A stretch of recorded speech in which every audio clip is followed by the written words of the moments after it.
January rankings for the average temperature and precip. Temperatures were warm to the west and moderate to cold in the east for that time period. I would point out that Kansas is number one for dryness, despite the complaints from the drought team in Oklahoma. Our November to January period is the driest on record of the 123 years. Not very much better as you go to the Four Corners region, which Colorado is in the central region.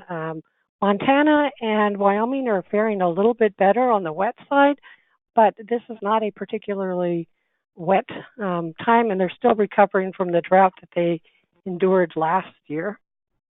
If we look at the January rankings, you'll see the warmth still in the west and the cold, particularly in the southeast on the national level. The Great Lakes states were kind of right in the middle of the range. The mountain from Montana to North Dakota and into Minnesota were on the warm side, as well as you go further to the west coast. Precipitation, really the only one in the region that ranked well in the precip for January was Nebraska. They got all of our moisture. If we look at our temperature departures from mean, and this is looking into February, again, that pattern continues. The west, particularly western Wyoming and Colorado, were on the warm side. The northern plains were on the cold side. And indeed, anything into the green was on the colder than average for this first half of the month. Kentucky managed to be more on the neutral side of things, and they benefited from rain rather than snow to help erase drought conditions in their area. Precipitation accumulation, again, looking at this first half of the month, Montana did fairly well, and we get into the eastern Kentucky with some pretty hefty moisture levels. That kind of anchors the band across the central part of the region, but to the north and to the south it was dry, and you get down into south central Kansas and basically they have seen nothing, and that continues the nothing that they saw in December and January as well. So, hey yeah. Mary, hey, when you go over some of these maps, could you just talk a little bit more about the coloring and say the shading from green to purple is above normal, that kind of stuff? Okay. Yeah, we'll that'd be helpful. Get that in. And not everybody necessarily knows what all these climatological things we're talking about. So more description is great. Thank you. All right, we'll put that in a little bit. So we're looking at the reds and yellows and oranges are on the drier side. Anything that's yellow, red, or orange is less than 50% of the normal precipitation for this time period. When you get into the purples and reds, purples and maroons, I guess would be a better color. You're talking about 5 to 7 times their normal precipitation for the period. So again, that area from Nebraska across northern Iowa into northern Illinois is running at 150 to as much as 300% of normal for that, where in Montana you're looking at 400 to 500% of their normal precipitation. If we look at the snow depths, the snowpack is not very deep as you get into the plains region. We do have some snow up in the mountains to the west, but as you get out into the Dakotas and into Nebraska, it's not very high. And the water coverage is not very, there's not much moisture in that either.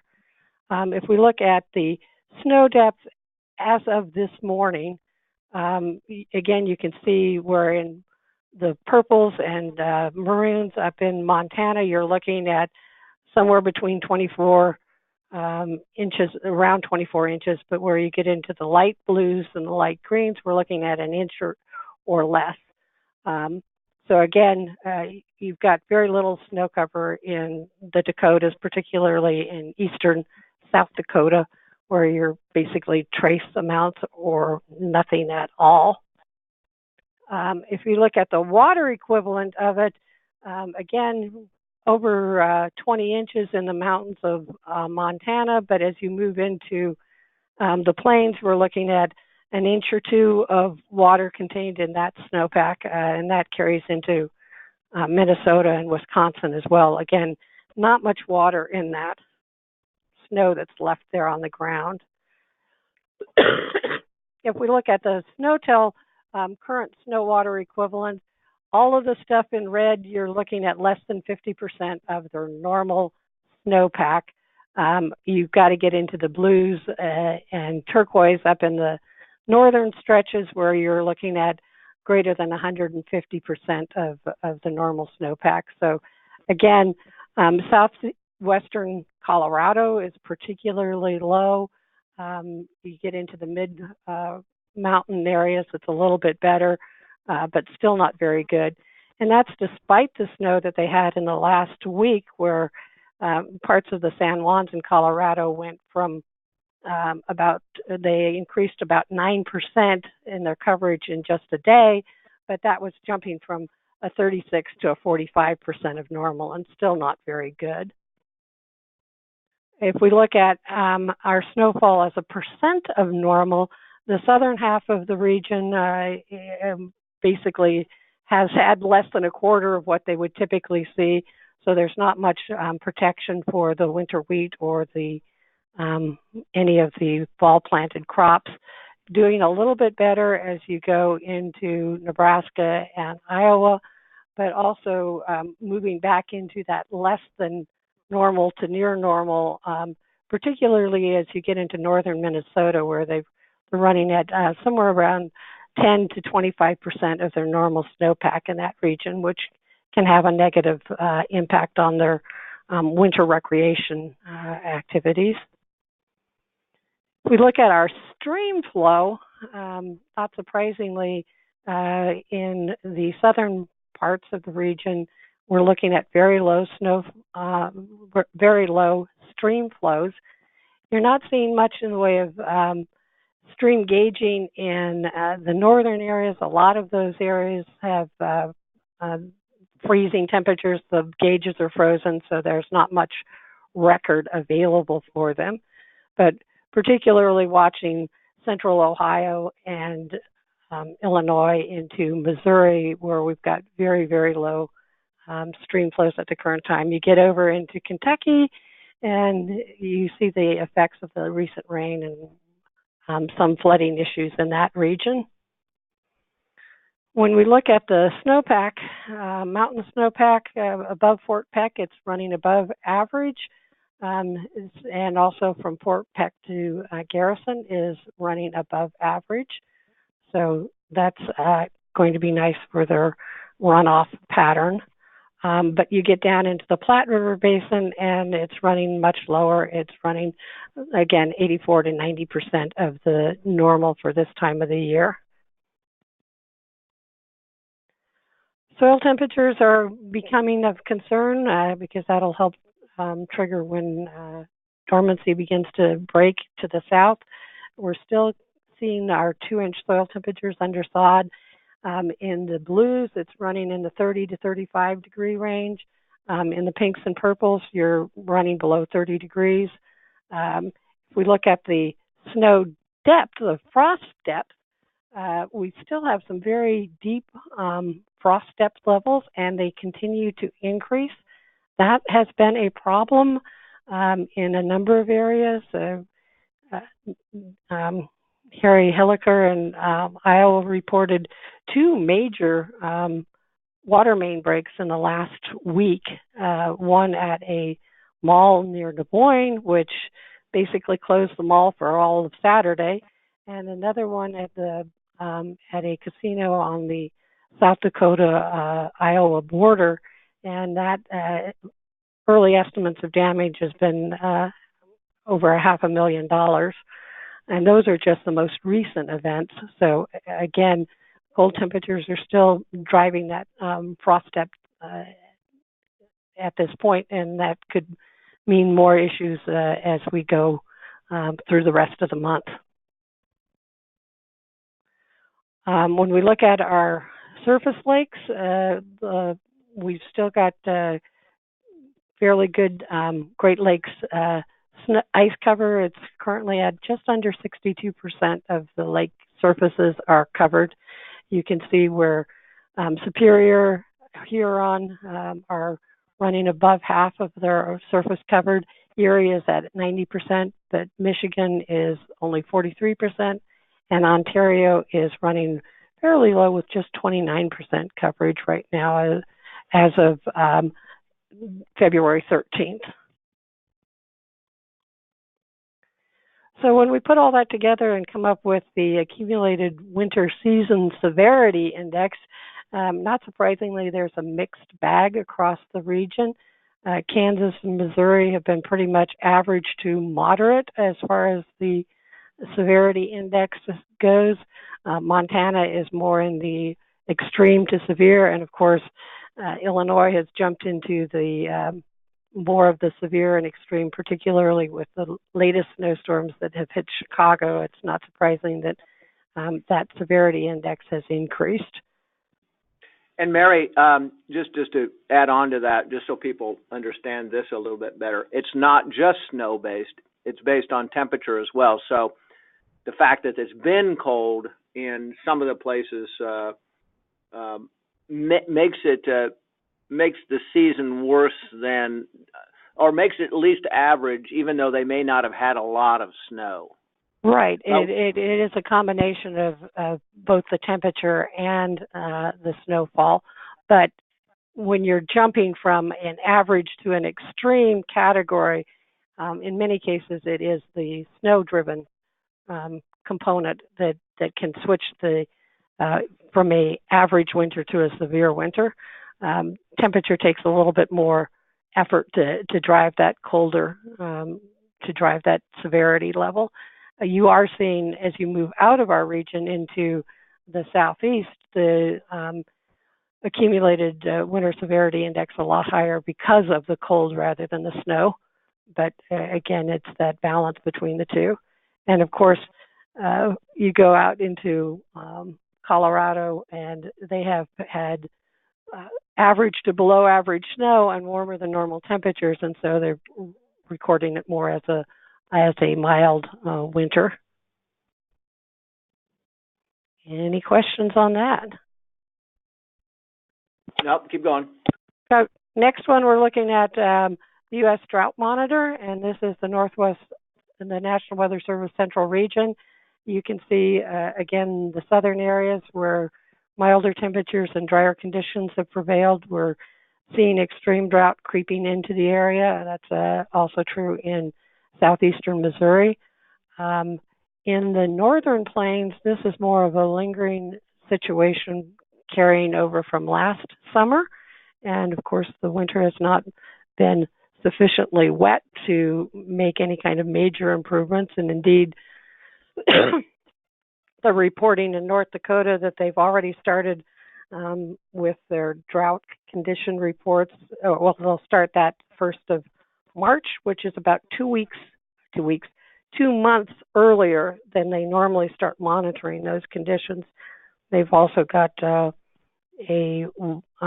livestock watering program going and increased hay delivery operations in place.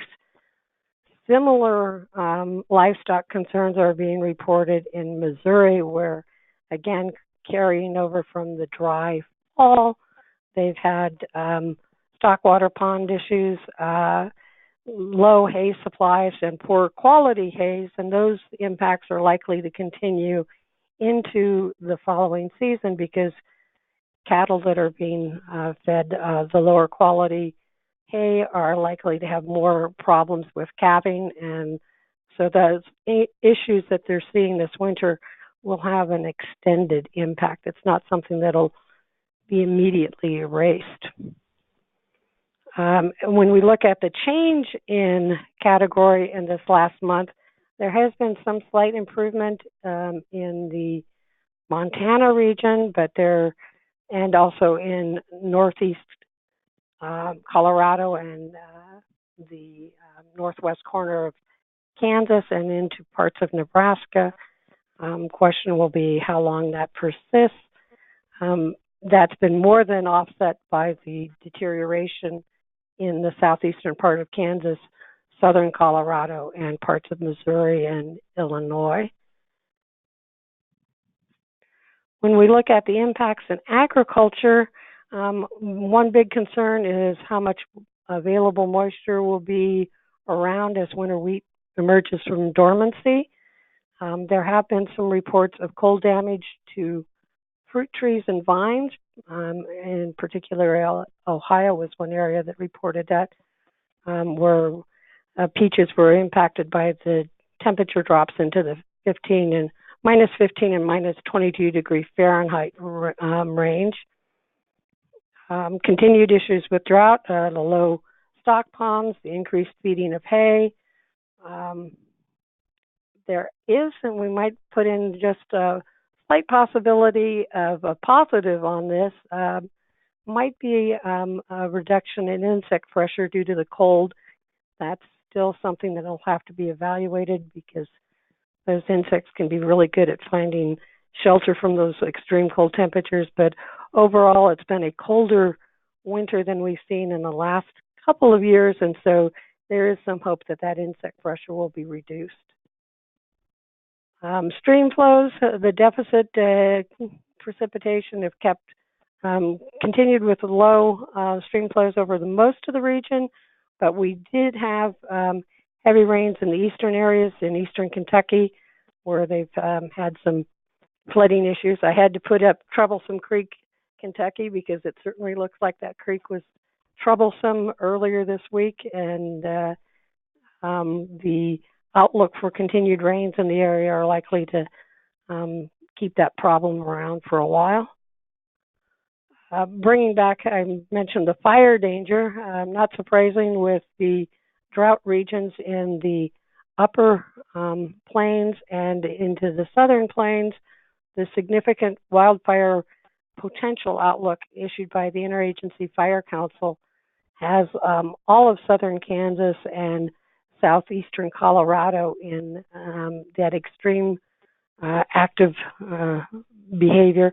That extends into Missouri. They were already reporting abnormally high fire behavior during the winter in parts of Kansas and Missouri, as well as in parts of the Dakotas. It doesn't look like improving in April and May. It actually extends a little bit further to the west. So again, it looks like a very significant fire season is approaching. Kansas has had back-to-back years with major fire outbreaks that have crept over from Oklahoma, and we certainly don't want another repeat of that. But at this point, the fuels are on the ground and they're extremely dry, and that makes for a very dangerous fire season that'll be unlikely to improve before green up, which may be April or May. And if we continue in the dry pattern, it may persist into the summer. So moving into a shorter forecast outlook, again, the eastern areas are looking like they may have some major rain events. It may help benefit parts of southeastern Missouri. Kansas doesn't look like they're going to get much out of it.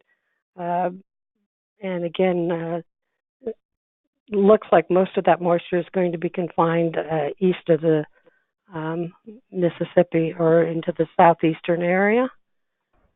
And that's pretty substantial rains, Mary. Right. When we're looking at that red bullseye area, you're looking at 4 to 5 inches of rainfall in that week period. When you move into the western areas of it, where we've got the tighter bands of the blues going to the greens, you're dropping off the blues down to an inch. And of course, you get into that white area, and we're talking less than 1/100 of an inch for that area. But again, you're looking at a very large area of 3 to 5 inches of rain stretching from Arkansas up into Illinois, Indiana, Ohio. And again, maybe that Western Kentucky will make some of this. They missed out on the last round of the heavy rains, but we'd like that to shift maybe one more state west, give Kentucky a chance to get a break from some of the excessive rain and bring some of that moisture into the more drought-ridden areas of the Central Plains. Our 8 to 14-day outlook, which carries us through the end of February, looks like temperatures are going to moderate in the east and actually moderate in the west. The west has been, as we noted, much warmer than normal, and they have an increased chance of cooler than normal conditions. The rainfall, it is interesting to see that they're beginning to show some across central Texas and cutting into southeastern Kansas for an increased chance of above normal precip. But for most of the region, it's normal precipitation is the outlook. Again, La Nina continues to have its influence. Typical La Nina winter, and this has almost been a textbook case of that, with drier than normal conditions to the south, wetter along the upper reaches of the Ohio River Valley into the Great Lakes. The outlook for the continued period as we go into February, March, April, it's still strongly favoring a La Nina to continue. That chances of La Nina start dropping as you move later into the summer, and we're basically looking at a better than 50% chance that it'll be neutral as we go into the April, May, June time period. But again, not looking at much possibility of an El Nino until we get into the late fall. Monthly outlook for March, we're still looking at a trending for cooler than normal across most of the central region, particularly in the western portions of that. Equal chances for most of the region on moisture, with a tilt towards above normal moisture in the western portions, particularly Montana and Wyoming. Again, it will be interesting to see how that actually verifies. It does look like the continued dry pattern across Southern California into the Four Corners region, which will tend to favor a drier pattern as we go across the southern reaches of the central region. Drought outlook is kind of interesting because it does call for improving conditions in Missouri and southeastern Kansas, as well as Montana and the Dakotas. The question will be how accurate that outlook is. If Montana sees the wetter than normal pattern that they're forecasting for March, it's likely to get some improvement. In Kansas, again, equal chances for the moisture, but as we move into March, we move into a wetter pattern, and we're more likely to actually see substantial rains. A normal pattern would materially improve conditions fairly rapidly. Conversely, if we don't have normal rainfall, things will worsen rapidly as well also. And this, just to add in, Mary, this goes through the end of May, this particular outlook. Right, so it goes February through May, so March, April, May. And again, as we move into those monthly periods, our seasonal pattern for rainfall is higher, and therefore a wetter than normal April is going to have a much more beneficial impact on drought conditions than a wetter than normal February would be. We just get more moisture during those months, and so having that wetter pattern gives us better potential for improving conditions.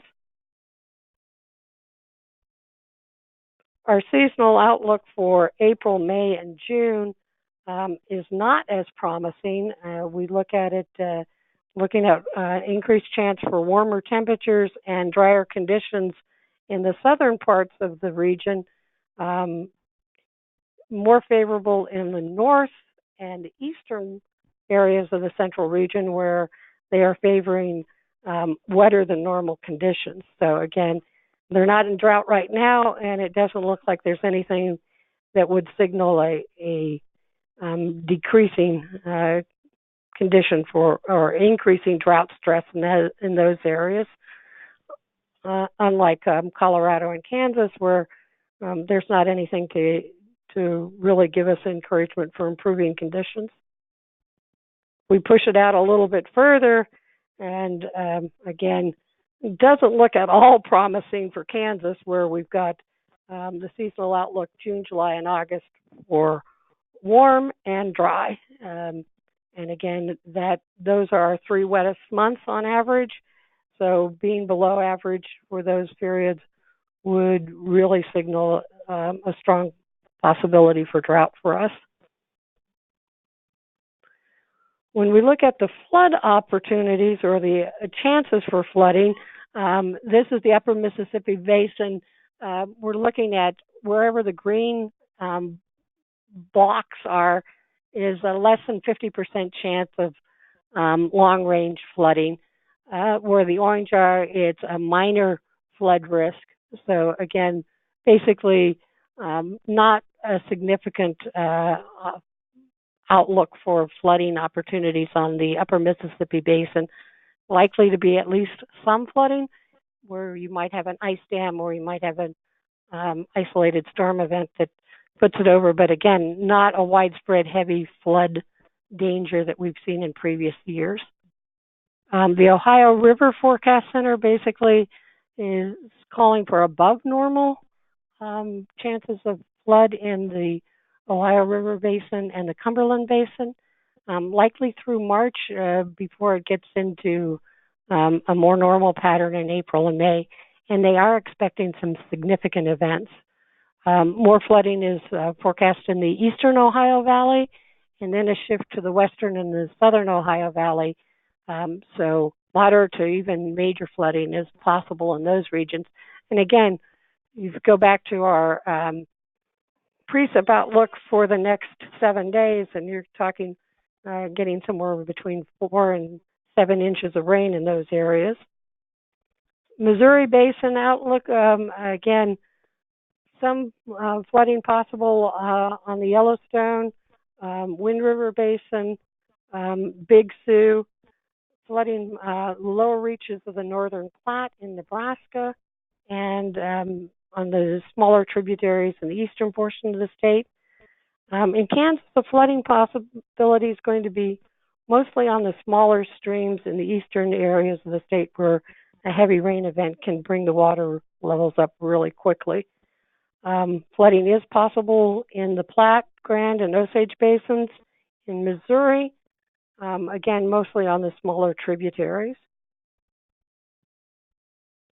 We look at the Arkansas Red River Basin. Again, not much chance for a major flooding on those areas. The snowpack in the Colorado areas that feed the Arkansas are running at less than half of normal. Again, it's always going to be a possibility if you get an intense rain event in an area, but the overall pattern is expected to be dry in the next couple of months. Kind of a summary on that. We're looking. It has been a cold winter in areas. Other areas have been more moderate. The temperatures are expected to moderate over the next several weeks to months. Snowpack is normal along the Missouri and Platte River basins, but below average across much of southern Colorado. That snowpack in southern Colorado is unlikely to recover even with the recent heavy snow events that they've seen.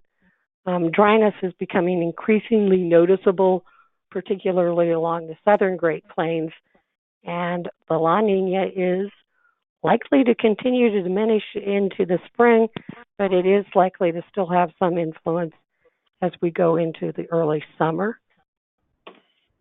Here's a link for all of the different sources of information And I'm going to put it back on that slide and check and see if people have questions. Yeah, so thank you, Mary. That was very helpful. I'm going to ask, since we have a lot of people on the call, and I think there's probably a little bit of concern, and this is the right time of year to talk about these kinds of things. I'm going to ask a couple experts from the River Forecast Centers who happen to be on, so get ready. Starting with you, Jim Knoll. She highlighted some of the issues. Uh-oh, did he get off already? Let me see. No, I found you, Jim. I just made you live. Could you just give us a quick update on the Ohio River Basin and not only the next 7 days, but beyond that in terms of the potential in the Ohio Basin for flooding? Jim Knoll, are you there? Or maybe he just wants to be really quiet. He's probably doing something else. So hold on just a moment. We'll come back to Jim. He can raise his hand if he wants to. Mike in the North Central, do you? I'll make you live here just for a second. Oh, I can't make you live until you enter your PIN. Well, I'm not really being very successful in getting these 2 cents. But I guess what I'll add is that. Based on what we've seen in the Ohio Basin and all the precipitation that's possible there, the flooding threat is, at least in the near term, is relatively high. And in the North Central, I think the conditions similar to the Missouri Basin are not as serious as normal. One thing we didn't show you, and I forgot to ask Mary to throw it in there, is the soil moisture. And if we did, you would see that there are some pretty large areas that sort of reflect the drought monitor in terms of soil moisture being below normal in certain places, which will have somewhat of an impact on some of the potential for flooding and that kind of thing in the future. We do. Yeah, go ahead, Mary. I might put in on that soil moisture issue. We did have some feedback from Adnan Accused in the North Dakota area that the soils were not saturated when they froze, so they're not as much like concrete as is typical. So even though the soils are still frozen, there's a better potential for that available snowpack to melt into the soils rather than running off to the degree it might be in a typical winter. That's right. So there were places that we went into fall rather dry, and the fall was rather dry in many places. Mary showed some images of where it has been wet in January or maybe even in February, but understand that 700% of very little is still pretty very little, and that January is perhaps the driest month, climatologically speaking, across this area.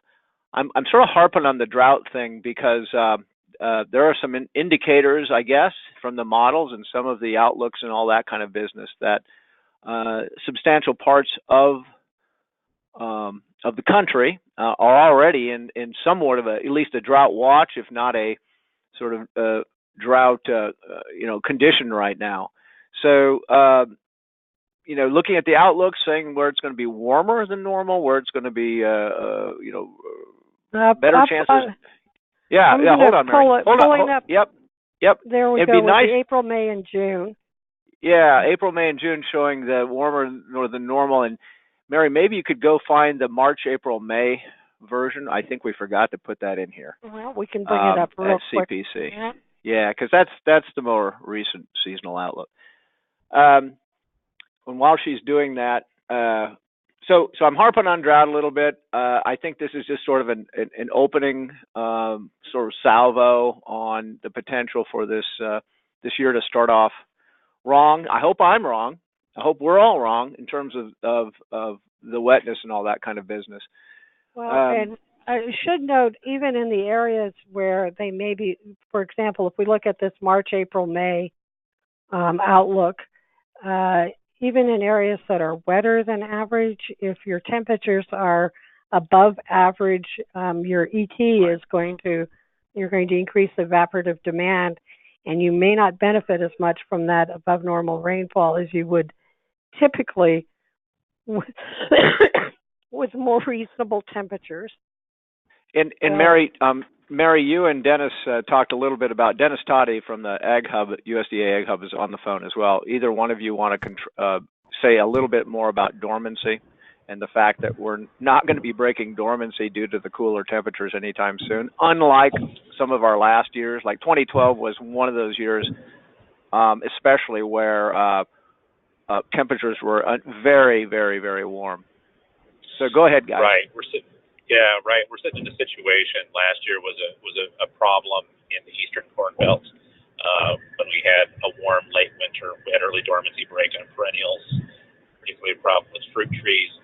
So far this year, the overall colder temperatures have kept that dormancy break from occurring. Does not seem to be an issue. The only issue we've seen with some of the fruit trees and some of those where the extreme cold was cold enough in parts of, say, Indiana, that there has been some bud damage from fruit trees. We'll have to wait and see how severe that is overall. But the extreme cold did do some damage that way.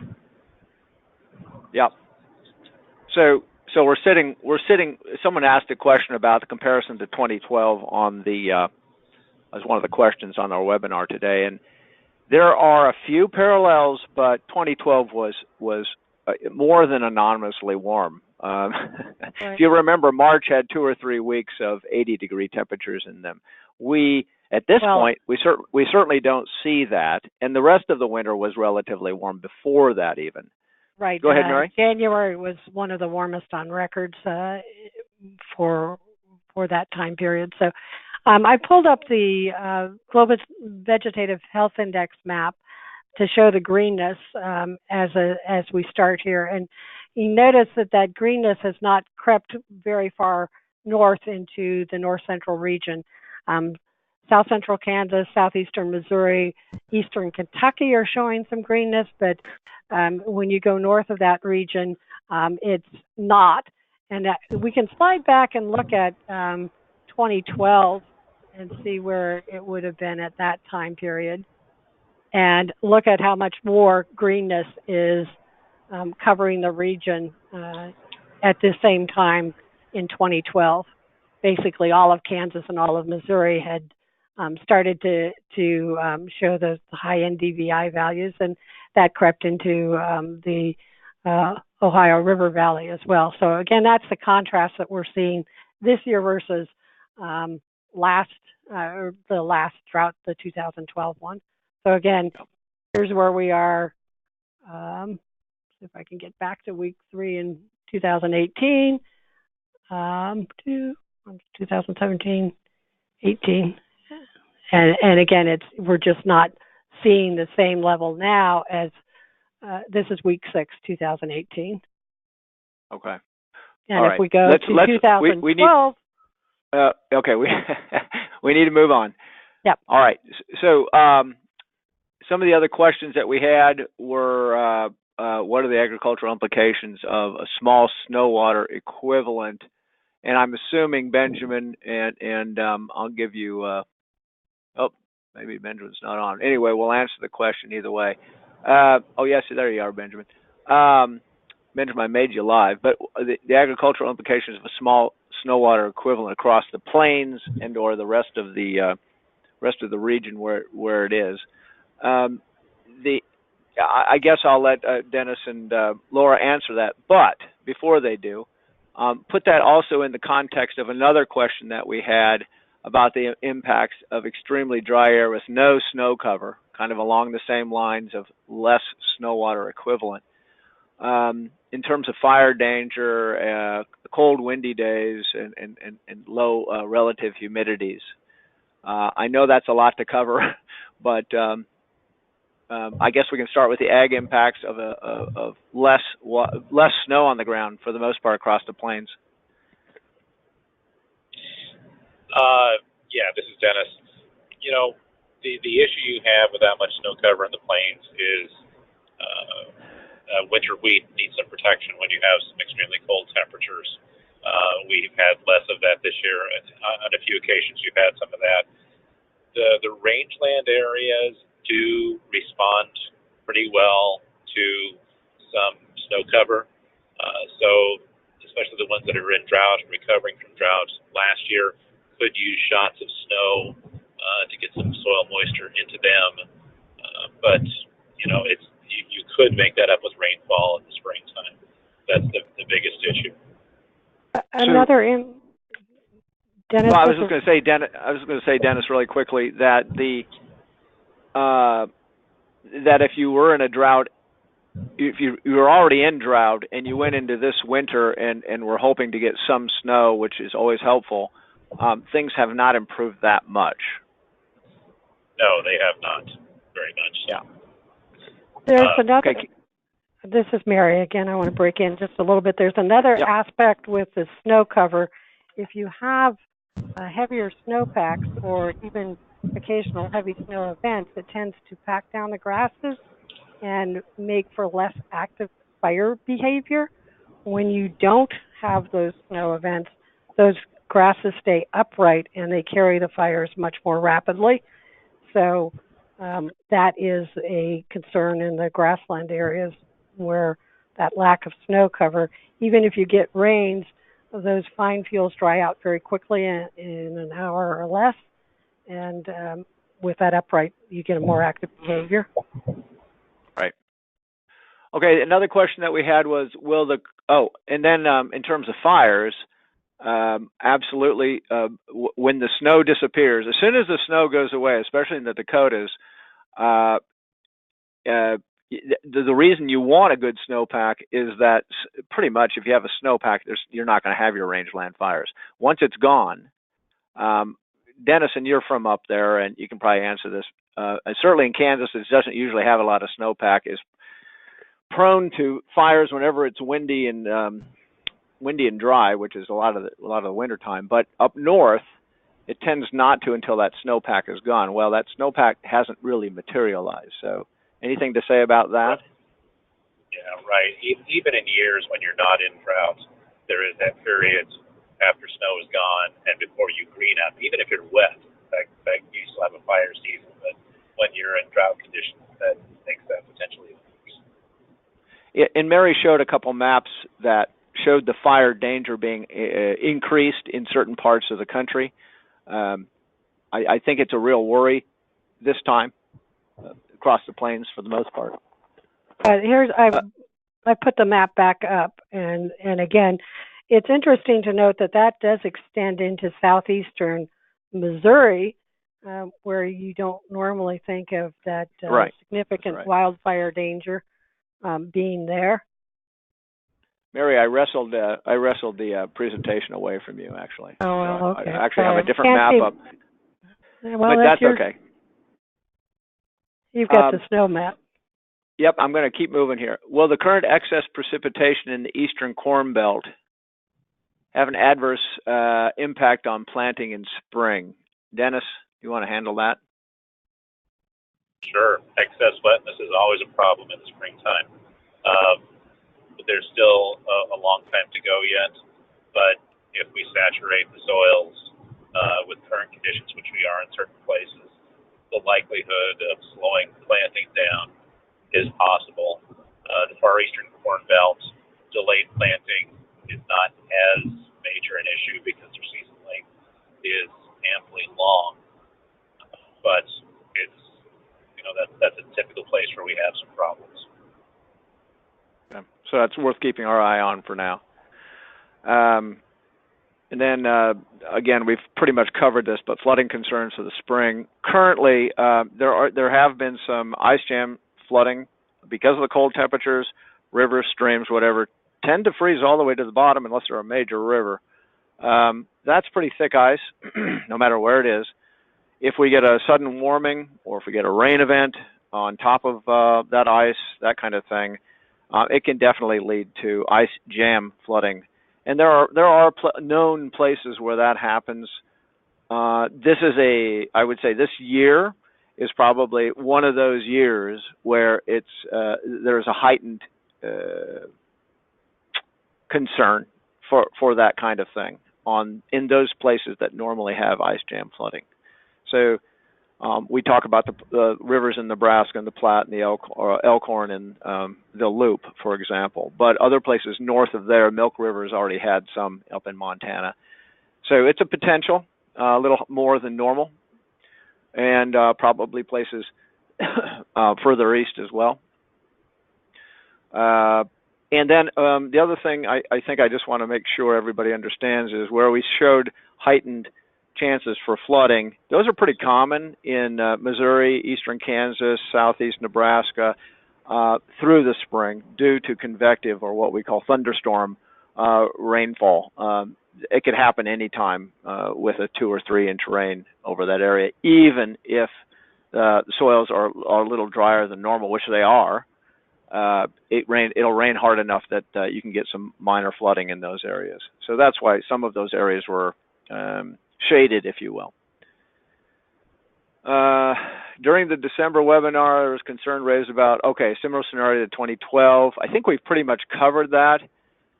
This is not 2012 by any stretch, mainly because of the cold that we've had. It's a lot different, and doesn't mean we can't move into a major drought. There's certain signs for that, but this winter has not been a 2012 episode. And let's see, any extreme drought? No. Okay, and I think that covers pretty much all the questions. Let's see if there's anything else I wanted to mention really quick here. Yeah, I think I've covered everything I saw extra. I put up this map, by the way, on the screen because Mary's, for some reason, was stretched out and all those numbers were in the wrong place. I didn't quite understand how that happened, but I just wanted to make sure you all could look at this. And mainly we're looking at the basins far to the left, or to the right, I'm sorry, that feed into the Missouri Basin. And you can see in Montana we're well above normal in terms of snowpack, snow water equivalent up there. And as you go down into Wyoming and Colorado, that's where you tend to get the lower snow water equivalents in the mountains. So just wanted to make sure that you saw that. You might scroll, I don't know if your image goes down far enough so you can see southern Colorado, because that's where it's really telling. Right, absolutely. And that 47% jumped really in this last week, but still. And Becky from the Colorado Climate Center was noting that the likelihood of substantial improvement is very, very low, given the time of year and how much time there's left. Right. She said basically it's really hard to catch up at this time to a normal, to get back to normal even. Yeah. So, okay. Unless there's any other questions, feel free to type them in. I'm looking for anybody that might be raising their hand. I don't see anyone. I think we are done. So thanks to you, Mary, for putting all that stuff together. We'll do this again in March 15th, with Kelsey Jensko from the state of Wyoming, state of Montana, state climatologist. So thank you very much, everybody. And we'll talk to you next time.